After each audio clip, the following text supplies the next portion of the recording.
සම්බෝලේ අම්මා කොළමලුන් හදනවා. නැත්තද? සම්බෝලේ ගන්නවා.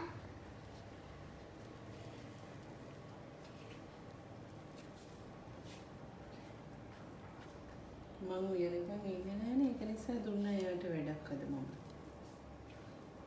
දේරුවද? ඔව් අත හොදලා ගත්තේ නේද පුතේ? අම්මා මුලින්ම කිව්වා අත් දෙක හොඳට හොදන් එන්න කියලා බබාට නේ.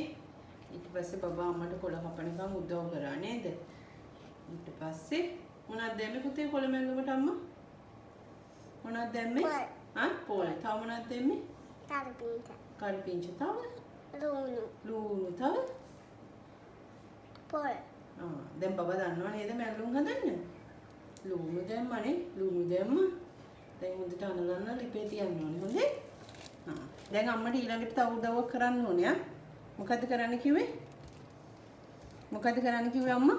දැන් කරන්න කපන්න කිව්වා. පපඩම් ගෙනලා චූටි කෑලි වලට කපන්න. එහෙනම් දැන් අත් දෙක හොදගෙන ගිහිල්ලා පපඩම් ගෙනලා චූටි කෑලි වලට කපලා දෙන්න අම්මට.